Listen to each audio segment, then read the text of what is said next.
நான் பேச வந்துள்ளது என்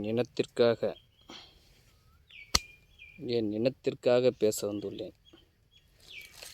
நீங்கள் என்னடா பரதேசி பரதேசி பரதேசி, நீங்கள் என்னடா? நான் தமிழினத்திற்காக வந்தவன், வாளோங்கி வந்தவன், வாள் தூக்கி வந்தவன். நீங்கள் என்னடா என்ன செய்ய முடியும்?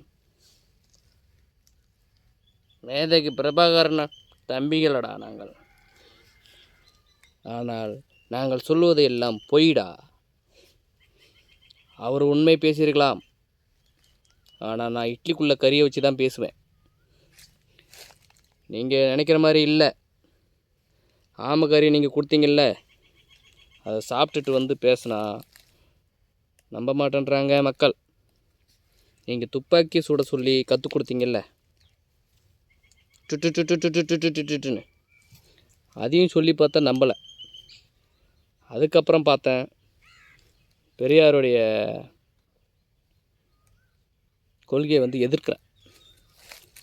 என் கொள்கை பேரன் நான், அவனுக்கு கொள்கை பேரன் நான். யாருக்கு? பெரியார் என் தாத்தன், அவருக்கு நான் கொள்கை பேரன். கொள்கை பேரன் எப்படி? அதுக்கப்புறம் இந்த கதையெல்லாம் சொன்ன பிறகு நம்பலன்றதுனால அவர் கொள்கையை நான் எதிர்க்க ஆரம்பிச்சிட்டேன். இப்போ எப்படி நான் எதிர்த்துக்கிட்டு இருக்கேன் தெரியுமா?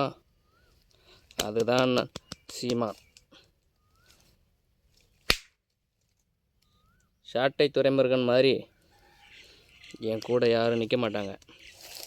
ஏன்னா அவன் என்னை விட்டு வெளியில் போயிட்ட பிறகு அவனுக்கு தேவையானதை கொடுத்து, அதுக்கப்புறம் அவன் என்னை பற்றி தப்பாக பேசியிருந்தாலும் பரவாயில்ல, பொய்யா பேசுவான். என் அண்ணன் பேசுகிறது எல்லாமே நல்லா தான் பேசுவான், ஆனால் பேசுறது பூரா பொய் அப்படின்னு சொல்லியிருந்தா கூட, ஆனால் நான் அவனை வந்து உள்ளே சேர்த்துக்கிட்டேன். ஏன்னா இவனை வெளியில் விட்டுட்டா நம்மளுடைய மானம் காற்றுல பறந்துடும். அதுக்காக தான் என்னுடைய யுக்தியை பயன்படுத்தி உள்ளே கொண்டுன்னு வந்துட்டேன். இப்போ யாரும் என்னை பற்றி பேச முடியாது.